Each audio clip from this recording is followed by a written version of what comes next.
Hey everyone, Kresser here. The events of 2020 have changed our lives. More specifically, COVID-19 is shifting how people think about health and how licensed health professionals think about their role in the future of healthcare. Healthcare professionals are seeing a shift to largely virtual healthcare delivery. Many have also started to question how they can make a bigger impact on people's health before they end up in the ER, the hospital, or the ICU. More and more licensed medical professionals, from MDs to RNs to registered dietitians and certified nutrition specialists, are looking to functional medicine as a way to have a better and bigger impact on the future of healthcare. Kresser Institute's ADAPT Functional Medicine Framework gives you a practical, complete system better suited for dealing with the surge of chronic illness, and a path to a more collaborative model where practitioners, nutritionists, and health coaches come together to impact lives in a way that conventional sick care cannot. With over 500 trained medical professionals so far, we are enrolling the 7th cohort of the ADAPT Practitioner training program. If you're a functional medicine practitioner looking for a better, more practical framework, or a conventional medicine practitioner looking for new ways to have impact in the war against chronic disease, you can learn more about the ADAPT Practitioner Framework by going to KresserInstitute.com. Hey everybody, Chris Kresser here. Welcome to another episode of Revolution Health Radio. This week I'm really excited to welcome Trey Suntrup as my guest. We are going to be discussing a new clinically validated device for accurately measuring ketones in the breath.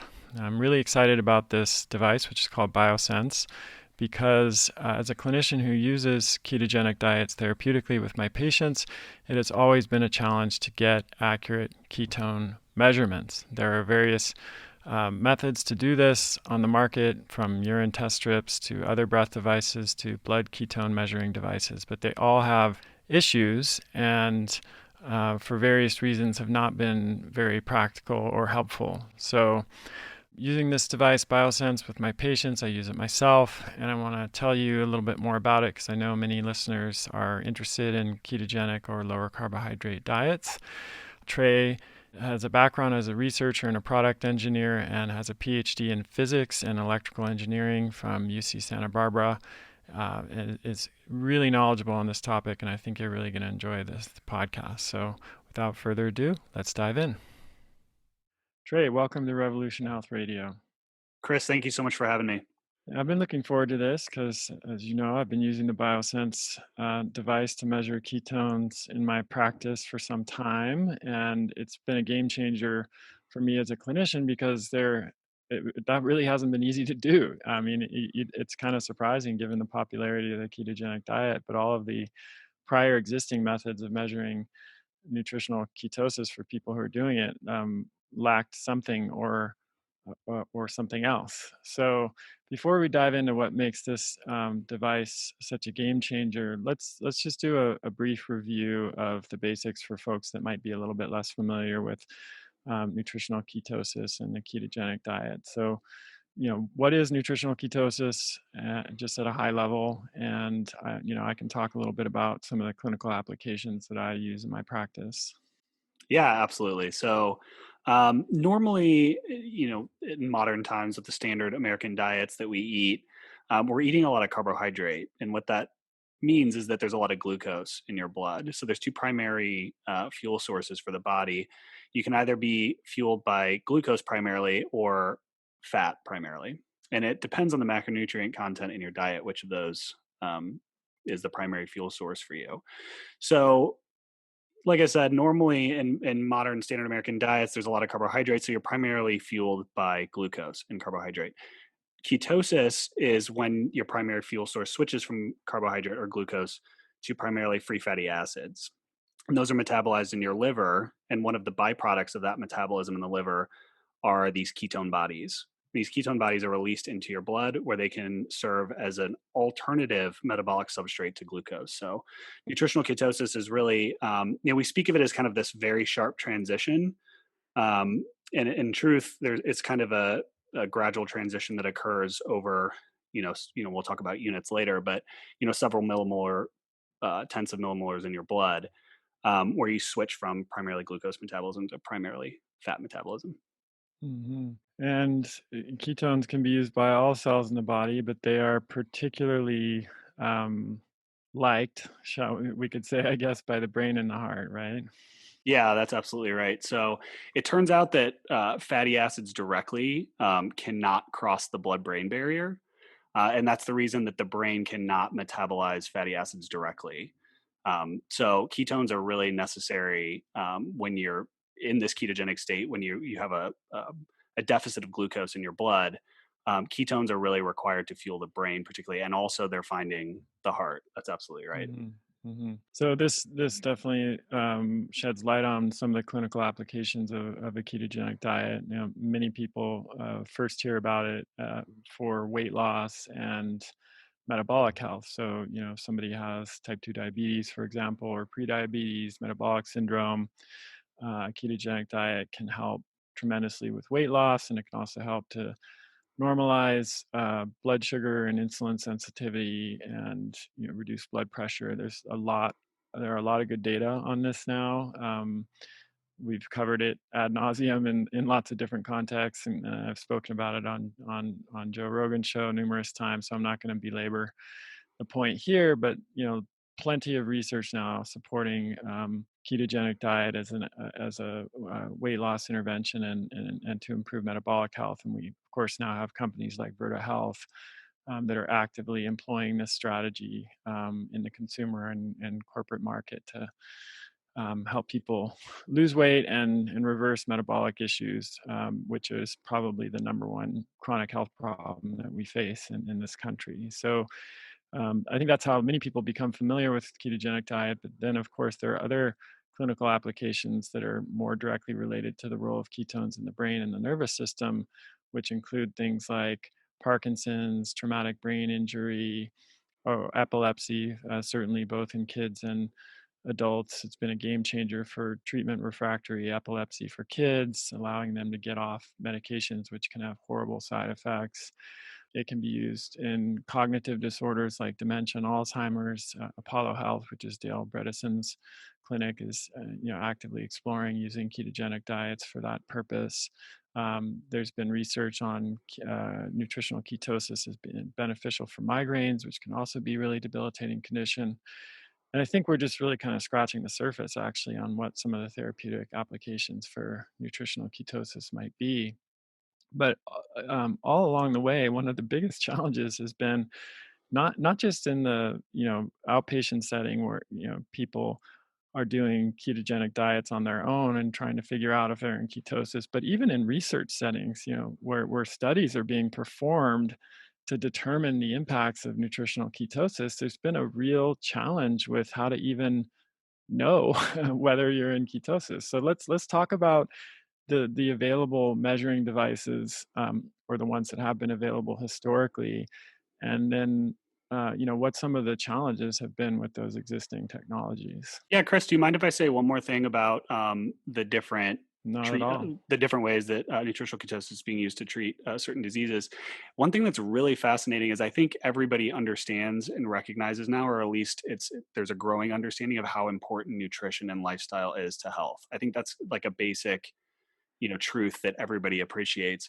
But Yes. what's interesting in that's happening in medicine, even traditional medicine right now, is the degree to which these other conditions that used to not be thought of as metabolic diseases are now kind of getting reclassified as such, right? And you mentioned neurodegenerative disorders like Alzheimer's or Parkinson's, and those are now starting to be thought of a little bit more like like a metabolic disease in the same way, not in the same way, but in a similar vein as diabetes. When we talk Yeah. about Some glu- refer to Alzheimer's as type 3 diabetes now. Exactly, exactly. So that's a really fascinating trend that's happening right now, and it extends even to things like that are non-obvious, like oncology and cancer. Right? There are certain types of cancers that respond very differently to chemotherapy, whether you're eating carbohydrates or not. Right? Yeah. So this reclassification of things of certain disease states as quote unquote metabolic diseases, and that kind of bucket. Of diseases is growing actually, which is totally Right. fascinating. Right. Yeah. And we are just scratching the surface, truly. And I think having accurate, convenient, and reliable way of testing breath ketones, both in a research setting or testing ketones, not just, breath happens to be the way that's playing out, but just any way of testing ketones and conveniently and reliably is going to enable more research to be done, and for that research to be more reliable, and for practitioners like myself and then nutritionists and health coaches who are out there working with folks to get better results, because they're going to be able to have reliable data, to process and use it, as they explore this further. So, yeah, please tell us a little bit about the existing technologies, pros and cons, and why a new method was needed. Sure. So I think if people are familiar with tracking ketones at all, they're typically familiar with either blood testing or urinary testing. So we'll start with the blood test. I think, people understand that blood testing is an accurate way to measure the concentration of ketones in your blood. There is a little bit of a caveat there, which is that there was a study that found a discrepancy between the measured ketone concentrations in your blood depending upon where you drew the blood from. So whether you use capillary blood in your finger or actually did a full venous draw, there is a discrepancy there. So I just want to highlight that caveat. But of course, the disadvantage of that is that you have to prick your finger and draw blood. So that's going to discourage a lot of folks from measuring at all if that's the only way that they can do it. In our clinical trial, which we'll talk about a little bit later, we had a lot of folks tell us that it was a big deterrent. They had to prick their finger and do their blood ketones during the study. Yeah. And people were running off to conference rooms at their work and like setting out all their supplies, and because it's a bit of an ordeal, because you don't just need the blood meter, you need the strips and you need the lancet Hmm. and all that stuff. Yeah. So And it's the just a bit strips of can be expensive too. They add up, absolutely. So the strips especially are if you're doing multiple readings a day, which we're going to come back to, a little bit later in the podcast. exactly. So there's a Yeah. convenience deterrent, there's a pain deterrent, and there's an economic deterrent, as you mentioned. Because there's that disposable strip component that can definitely add up. So that's really the blood ketone meters. I should also mention that several of the commercial blood ketone meters on the market also frequently have discrepancies if you compare them. Yes, So I do that's think definitely there's, true. yeah, so I think there's kind of this perception among some that that's sort of ground truth. But there's a lot of caveats around that, some of which I already mentioned.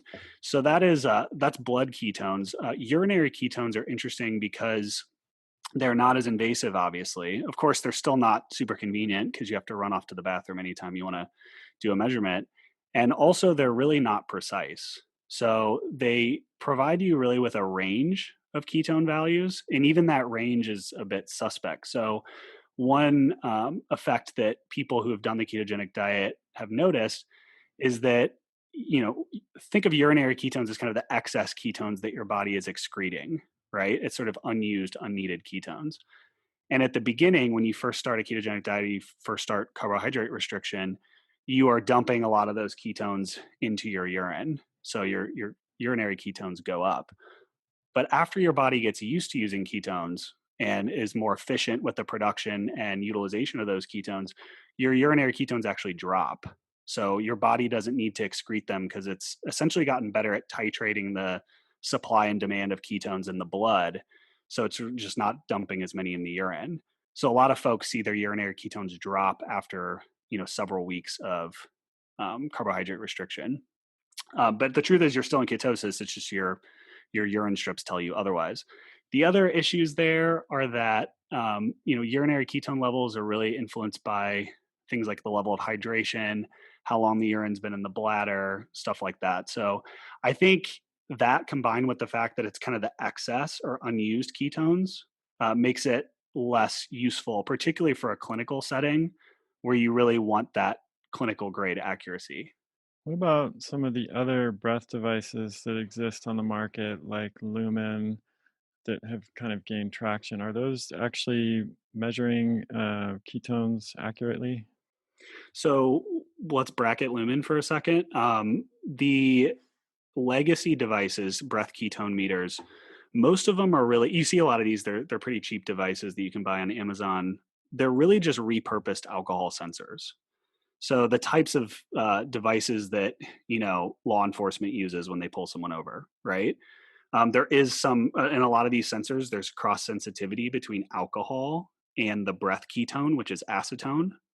And so those devices are basically just crude alcohol sensors that kind of disguise themselves as breath acetone meters. And so those are very inaccurate. As far as the Lumen goes, the Lumen device is actually measuring something totally different. It's really not measuring ketones at all. It's really measuring carbon dioxide, CO2, um, through the respiratory exchange ratio or respiratory quotient. And this is just a completely different measurement than measuring breath acetone, which is a ketone.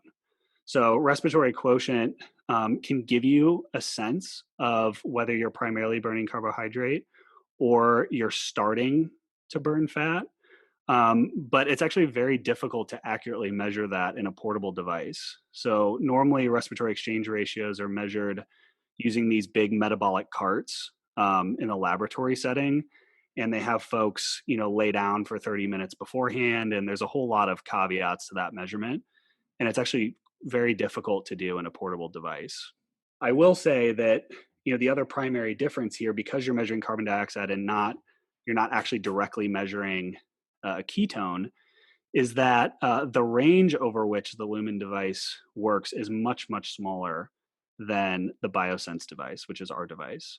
So if you're primarily burning carbohydrate, or you are just starting to burn fat, that's really the range over which that device works. If you are transitioning into full-blown ketosis, you're now kind of beyond the range of Lumen and in the range of our device. So our device just covers a much bigger range of fat metabolism rate than that does. And that just has to do with the physiology. It's actually not, that particular fact is not an issue of a device deficiency. It's just that that's how respiratory exchange ratio and carbon dioxide works, is it's just really only sensitive at that very, very beginning of fat burning.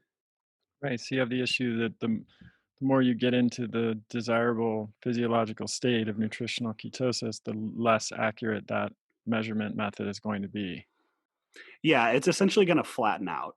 So, as you get into full ketosis and then a little bit deeper, that device will essentially keep reading the same number. So the issue with that is that if you've, achieved any level of fat burning at all, let's say you're in a low level of ketosis and you eat something, or you try a new exercise routine or whatever it is, and you want to see what happens to your fat metabolism rate, if you're already even in low levels of ketosis, that device won't show a difference Right. unless it completely kicks you out. That's the only thing that it may show you. And that's definitely not helpful for me as a clinician when, the level of ketosis that I want someone to achieve is different depending on the application. So for example, if, I'm using it for someone just to lose weight and, have an impact on their blood sugar. Maybe they don't have diabetes or prediabetes, but they want to lose weight and they're getting into the high normal ranges of blood sugar and insulin. I might use a milder level of ketosis. But if I'm treating somebody with epilepsy, or working with someone with epilepsy, then I'm going to want them to be in deeper ketosis, and I'm going to want a way of measuring that. So, Right. And um, go ahead. yeah, I was just going to say, just to underline this point, that device is really sensitive up to the beginning of the transition into ketosis. So, we can talk a little bit about, if it's okay with you, just the units on our device and what they Yeah, mean. that'd be great. Yeah. So our the BioSense device ranges from 0 to 40. The units are called ACEs, 0 being you're primarily burning carbohydrate and you have no ketones, to 40, which is very, very deep ketosis. The units are basically set up to be approximately 10 times the blood ketone equivalent. So what that Mm, means is that, like I said, if people are familiar at all with measuring ketones, it's usually the blood unit, which is millimolar, and ketosis begins around zero point 0.5 millimolar in the blood, right. which is about 5 ACEs for our device. Mm, So, we've got the 0 to 40 range, and ketosis starts around 5. So anything above 5 would be considered ketosis. So the lumen really only goes up to about 3 on our device. So Right. again, 3 is kind of very slightly elevated ketones, but not really making that transition into ketosis. So Yeah. just to give you a sense of the two ranges. Yeah, it might be someone who's transitioning from it would catch someone who's transitioning from, like, a standard American diet to, like, a lower carb diet with, like, 200 grams of carbohydrate or 150 or hun you know, it depends on the person, of course, what's gonna happen there, but it's certainly not going to capture the therapeutic range of nutritional ketosis that I tend to use in my practice and tend to recommend for people when they're trying to apply this approach to address a condition that they're dealing with. Absolutely, So and it's also worth mentioning that, there are other conditions for which higher levels of ketosis have really shown to be beneficial. So you mentioned epilepsy, and they have very high levels of ketosis. A lot of the anti-inflammatory effects, that are associated with ketones occur above 1 millimolar, so, in the 1 to 1.5 millimolar range, which is like a 10 to 15 on our device. So in the clinical setting as well, people are starting to appreciate the benefits of those sort of moderate to getting high levels of ketosis. And that's really, our device, I should also mention, in addition to being able to sense that, is extremely sensitive at the low range as well. So the device was really mhm, designed, we didn't really talk about this, but the device is really designed for folks who are trying to get into ketosis, from a baseline of primarily burning carbohydrate. And when mm, that's the case, you really want to have that sensitivity at the low end so that you can tell if you're moving in the right direction, even if you're not quite in ketosis yet. And that's really important. We'll talk about, behavioral change tools later, but that's very important to motivate people, right? Because if you had a measurement that basically said no ketones and then cut some carbohydrate out and it still said no ketones, and then there was no change even though you were making changes to your lifestyle, that can be pretty demotivating. But if instead you're making these changes and you're seeing your numbers go 0, 1, 2, 3, 4, still not quite in ketosis but trending in the right direction, that's very motivational. And I can say that from my own personal experience, but I think you probably also have that experience as well, Chris. absolutely. Yeah, and that would be really helpful for health coaches that are working with folks as well because, we talk a lot about the importance of shrinking the change and you building on small wins, right? So, Right, the absolutely. from 0 to 1 is powerful motivation to get from 1 to 2 and so on and so forth. Whereas if you can't really track those small increments, you don't realize that you're making progress and it's going to be more likely that somebody might fall off the wagon and give up even when they're actually making good movement in the right direction. Absolutely. So, another question this begs, of course, is what's going on in the research setting, given that we've got a lot of studies that have measured the impact of nutritional ketosis on various conditions. What is the method that is typically been used in studies, and what are some of the shortcomings of how the studies have been the measurements and the studies have been conducted? Sure. So I can tell you, from the studies that we're participating in, typically what folks do if they measure ketones at all, they do it very infrequently. So they'll do either typically a urinary ketone measurement or a blood measurement, but the most frequently that I've seen in the studies that we're participating in is like once a week. So Wow. so they'll bring folks in, to do certain panels once a week over, let's say, an 8-week dietary intervention, and they'll just kind of take a spot check blood ketone reading to see if at that moment you're in ketosis or not. So I think that that'll probably be pretty obvious what the issue with that is, right? So, you know, Absolutely. yeah, I mean Yeah. the subjects go You're away, not and even verifying that the primary intervention that you're using in the trial is actually occurring. yeah, absolutely. So in the trial setting, adherence is a big deal, primarily for data fidelity, but also you just want to make sure that you can confirm that the people who you've assigned to do a certain thing are actually doing that Are doing thing. it. Yeah. Right? Otherwise, I mean, imagine how much that can help you clean up your data set, right? Because Mhm. now you're not necessarily splitting people into, hey, this group or this cohort was assigned the ketogenic diet and this one was not. Actually, within the cohort that was assigned the ketogenic diet, you can tell who was actually doing it or not. Yeah, and So, this was not no, this is also an objective having accurate ketone measurements would kind of cut to the chase, because rather than relying on very unreliable assessment tools or measurement tools like a food frequency questionnaire to then indirectly guess whether someone is in ketosis, you actually determine objectively whether they are Exactly, or are exactly. not. Yeah, and So you bring up a that's good point too, Chris, which is that a lot of something I forgot to mention is the other primary method that they use in these clinical research studies is they just ask people, right? They say, right. "Did you Yeah. did you follow your diet this week?" Oh, And don't even get me started. One of my first Rogan appearances, I think I spent an hour talking about the problem with data collection in nutrition studies. It just makes it like a Ouija board.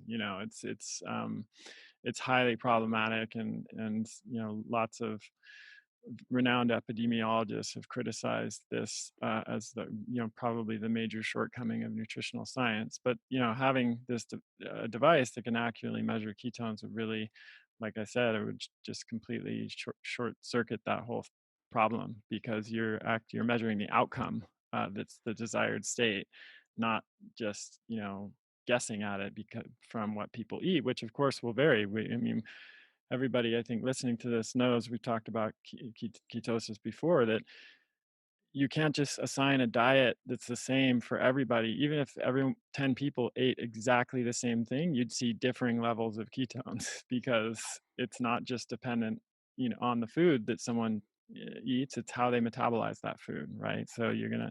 So measuring food intake isn't even useful in that context, in my opinion. yeah, absolutely. That brings up a really good point, which is that the personalization factor is huge here, right? So what we see even with our own users is that depending upon all the different parameters that you can imagine, right? Like age, gender, disease state, all those different things. Um, People's propensity for ketone production varies wildly, right? So exactly like Yeah. you said, you can give the exact same macronutrient content, and you can even titrate the calories for the person's weight, for example, and you still see big differences in how people's ketone production proceeds. So, really, what all the medical hypotheses about disease treatment state is that basically these benefits are related to the depth of your fat burning state and the concentration of these ketones in your blood, right, or in your breath. So that's really what is driving the benefit here, and it's connected to that and not your macronutrient content. So Hmm. you may need to adjust the macronutrient content of some of your subjects to achieve that desired level of fat burning or that desired level of ketosis. And you can actually do that on the fly if you're measuring frequently enough, for example, with our device. Right. Yeah. So that's a good segue to this other elephant in the room that a lot of people aren't aware of, which is and which really is another significant challenge for both research studies and also for just at home measurement of people, for the average person that's trying to do a ketogenic diet, is the high variability of ketones throughout the day. So there's been this kind of persistent idea, you referred to it, where like, hey, if we just test ketones once a week, that should give us the data we need, or even once a day. It turns out, according to the study that your team recently published, that's not sufficient. So tell us a little bit about what that study found and why we now know that it's pretty necessary to take multiple measurements throughout the day if you really want to understand the total amount of time you're spending in ketosis. Yeah, absolutely. So the study you're talking about was published a couple of weeks ago in a journal called PeerJ. So if folks are interested, maybe we can link it somewhere. But uh, Absolutely. We'll put it in the show notes. perfect. So that study was conducted about a year ago now, almost exactly a year ago. And essentially, what we did is we took 20 individuals. These were metabolically healthy individuals. There was one type 2 diabetic in there, but it was primarily focused on metabolically healthy folks who were just interested in doing low carb or ketogenic diet for their own lifestyle reasons. And so we didn't ask them to change their diet. We just said, okay, you're doing the keto diet, just keep doing that. And while you're doing that, we want you to measure your ketones 5 times a day. So they did that both with our device, the BioSense breath acetone meter, breath ketone meter, and with the Abbott Precision Extra blood ketone meter. Oh, So you found people who would prick their finger 5 times a day, huh? yeah, we made sure we put that in bold on all the consent forms, as we didn't want that to be a surprise. Yeah, But, yeah, by the end, I mean, people were, very happy when that part was over. that's some sore fingers. Yeah. Absolutely. So people really got into a schedule of rotating fingers and their Right. the Yep. place on their finger and that. So, yeah, Yep. so at each of those 5 points during the day, and we really tried to space them out evenly throughout the day. So, you're talking about every 3, 4 hours of your waking hours. They would take a blood and a breath measurement simultaneously. And then at the end of that, we generated around 12 or 1,300 data points comparing blood ketones and breath ketones, which is about 2.5 times all the existing literature previously. So the reason why there hasn't been a lot of comparisons done between the two is because there hasn't been an accurate way to measure breath acetone or the breath ketone in a portable device before. So before, in previous clinical studies, they had used these giant lab tools where people would breathe into a bag and then run it off to this lab tool. And obviously, you can't do that very frequently, so it's just too cumbersome. And so that data really didn't get generated, and there's not a whole lot of it. So that was the first thing, is just we generated a ton of data comparing the two ketones. And as you said, the first big finding from that is that ketones vary a lot throughout the day, even if you just look at a single day. And that's the case whether you're looking at blood or breath ketones. And what we found specifically is that they tend to vary by about 50% for most people throughout the course of a single day. Yeah, And that that was that's a surprising even to me, I've done multiple measurements myself, and I have patients do that, but that was, surprising even to me, that level of variability. right. And the patterns are also not necessarily predictable, person to person. So some folks are tend to be higher in the morning, some people higher in the evening. It's just, we don't understand enough about the way that the physiology works. Some of the patterns you can kind of explain, but you can't predict them for individuals. That's the important thing. So you don't necessarily know what kind of person you are or what kind of patterns you have. Plus, it depends on so many different things. It depends on what you're eating, it depends on your level of activity, it depends on your stress, it depends on how much sleep you're getting, it depends on all these different lifestyle factors. So that was really the first thing, was the variability, and that if you're only taking one of those measurements, one of those 5, you're really missing most of the picture of what's happening with your metabolism, even on just a single day. So that's really the Yeah. first finding. The second is that blood ketones and our breath ketone readings are very highly correlated. So we also wanted to make sure that we had, I had mentioned those other legacy breath devices that were not very accurate. We knew that if we were going to have, a good shot of a clinical use case for this device, that we were going to have to come to the market with that validation, with that clinical validation. And that's the other major finding, was that we had really nice correlation between our breath measurements and the blood ketones.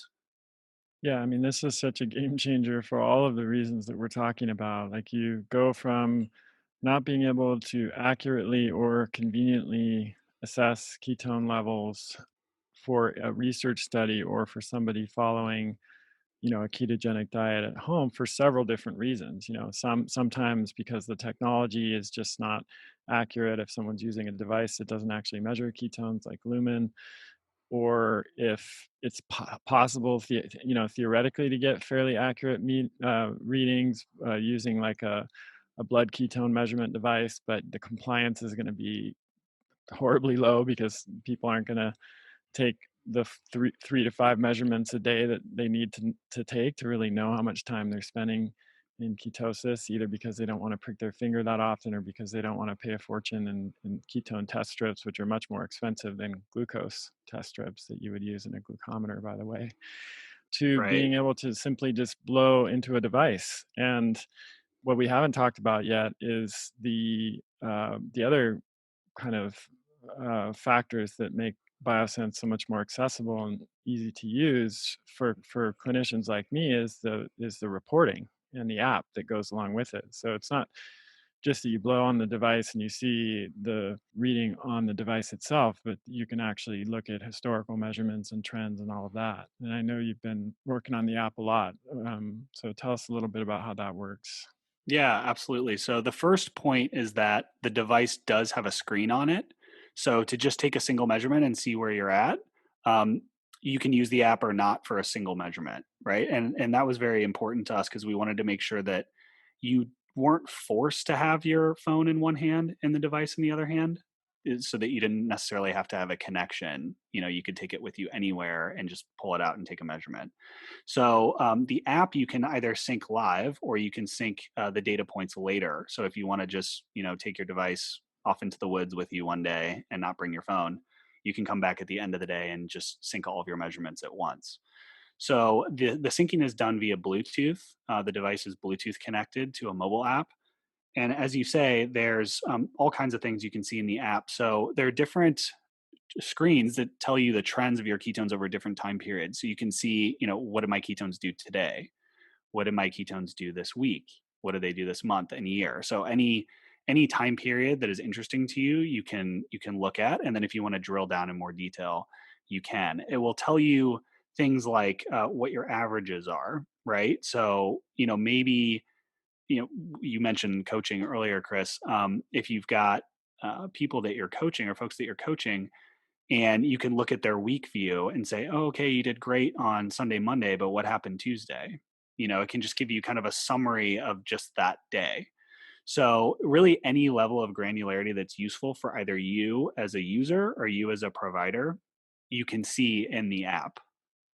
So let's elaborate on that just a little bit because we do, as you know, have a lot of coaches and practitioners who are listening to this. If I'm a practitioner or a coach and I'm working with a patient or a client, how do I, how am I able to see my patient or client's data? Do they send it to me? How does that work? Yeah, so right now there is one touch sharing so that like I said, any one of those screens, any level of granularity that you want, you can share it with your coach or your provider, either via text or email, or there's a bunch of other options for sharing. So, why does this matter? Because, particularly in the age of COVID, right, where there's not as many office visits, managing these lifestyle changes and certain of these chronic diseases, this is an ongoing thing. This has to happen every day. You have to be able to track the way that the different choices that you're making are affecting your metabolism on a daily basis. You can't, as a coach, or it makes it much more difficult as a coach to basically prescribe is probably the wrong word, but recommend certain dietary guidelines and then send the person away. And then, you see them a week or a month or 6 months later. It's very, very difficult to then turn around and provide, updated recommendations to that person. So the remote monitoring of the different interventions and different recommendations and guidelines that coaches are using is such a huge deal for being able to iterate and to not only give the patient recommendations, but help them understand what's going on with themselves. Something that is really important to the founders of our company is that it's really about empowering the patient.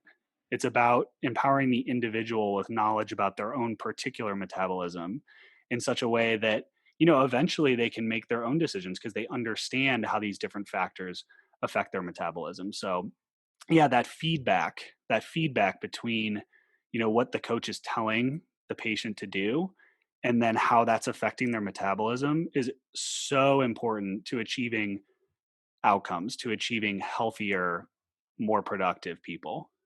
Yeah, of course, you're preaching to the choir here, Of course. especially since we've just launched, Adapt 180 Health, which is a virtual health transformation service that includes, a certain number of visits with a functional medicine practitioner and a nutritionist and a health coach, and it's 100% virtual, as many clinics have done in the COVID era. I mean, this was always our intention, but COVID just moved the timeline up a little bit, and lots of studies have suggested that the virtual care is going to persist, and at least the amount of it that happens virtually, even after the more immediate COVID threat has passed.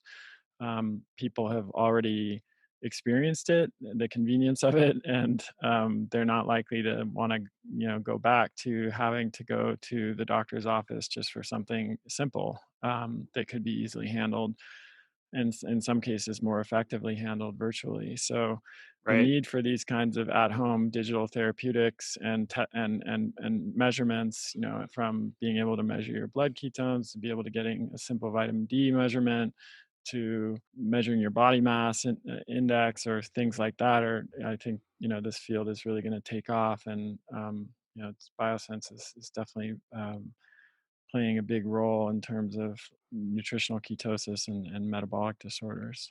Yeah, and I should also say that, something else that I forgot to mention about the app is we also have the ability to add these annotations and notes in along with your ketone readings. So what that means is that if you eat a meal and you want to log it, you can. And then that meal will show up on your graph along with your ketone measurements. So I had mentioned the idea of feedback before, this connection between cause and effect, right? That's really what's going to drive adherence and drive behavior change in the long run, is understanding how what you did had an effect or didn't, right? Or had Absolutely. or moved you toward the direction where you want to go, or moved you away from it. And so you're able to log food, you're able to log exercise routines, or if you're doing a fast, or if you just want to make general notes, right? You can do all of that in the BioSense app, and you can see that information alongside your ketone data. So that's very, very powerful. And that can also be shared with a coach or clinician. Yeah, I mean that's huge, and for all practitioners, nutritionists, health coaches, before BioSense, and even in some cases when we still are wanting to measure blood sugar rather than ketones, we have patients do 3 days of testing with a glucometer, and we have them test right before a meal, 45 minutes after a meal, an hour after that, and an hour after that, and then we purposely have them eat a higher carbohydrate meal on the third day. And what they get a chance to see with their own eyes, if someone has, metabolic issues and carbohydrate intolerance, is their blood sugar will skyrocket, on that 45-minute and hour and 45-minute value. And that kind of immediate direct feedback is worth, reading 10 books and 100 blog articles about that, because where people actually get to see the results. And then, even better, and this is true for the BioSense device too, people can use the device to get real time objective feedback on what their carbohydrate tolerance is and how much carbohydrate they can eat while staying within their goal range, whether that's full on ketosis or just mild ketosis. They actually then can get feedback on what they're able to eat and stay in that range. So that's just really something that has not been that easy before. My patients are pretty hardcore, so they're willing to do that with the glucometer. But certainly, we know that that's in the general population, that's going to be a lot less. The compliance rates are going to be a lot lower with that.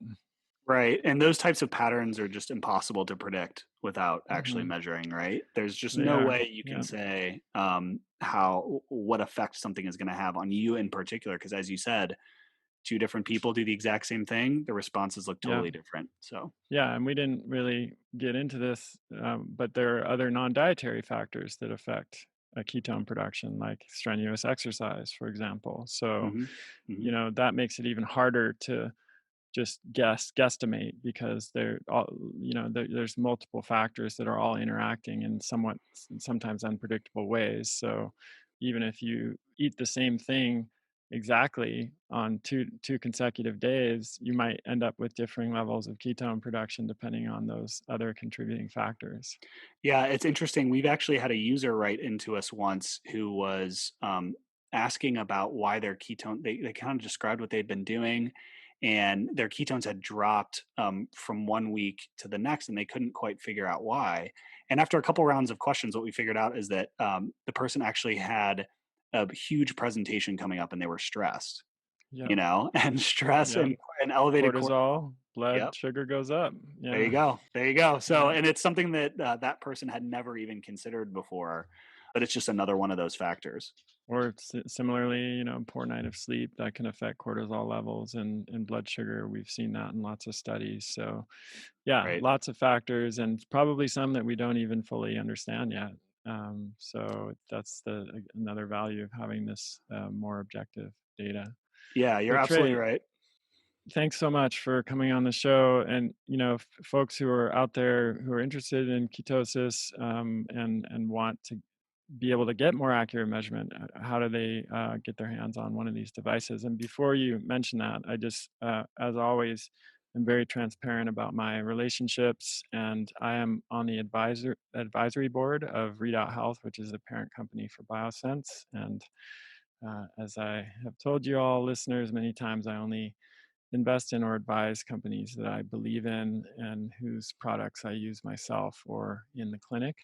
But I always want to be very clear about what the existing relationships are. So take that as you will. And Trey, let people know where they can find a BioSense device. Sure. So the device can be found at mybiosense.com. So if you just go to that website, there'll be a buy button that you can click. And listeners of the podcast can enter the code ADAPT, ADAPT, at checkout for a $30 discount on the device. Oh, great. Thanks for that. Appreciate it. And I know all the listeners will as well. I think, there's so many folks out there who are doing some type of restricted carbohydrate dieting, whether it's just lower carb or full-on ketosis or something in between. And this device is a real game changer for anyone who's doing that. And also for the practitioners and the coaches and nutritionists and even researchers who listen to this show, make sure to check this out and consider incorporating it into your protocols and the way that you work with clients or patients who are following a ketogenic or low carb diet. It's made a huge difference for us in our practice, and being able to access the data and talk about it with your clients and patients is definitely a game changer. Trey, thanks so much for coming on the show. Thanks so much, Chris, for having me. Okay, everybody, thanks for listening. Please do continue to send in your questions to chriskresser.com/podcast question. And we're not doing Q&A format these days, but they definitely inform the topics that I choose and the guests that I invite on the show. So thanks again, everybody, and we'll talk to you next time. That's the end of this episode of Revolution Health Radio. If you appreciate the show and want to help me create a healthier and happier world, please head over to iTunes and leave us a review. They really do make a difference. If you'd like to ask a question for me to answer on a future episode, you can do that at chriskresser.com/podcast question. You can also leave a suggestion for someone you'd like me to interview there. If you're on social media, you can follow me at twitter.com/chriskresser or facebook.com/chriskresser.L.A.C. I post a lot of articles and research that I do throughout the week there that never makes it to the blog or podcast, so it's a great way to stay abreast of the latest developments. Thanks so much for listening. Talk to you next time.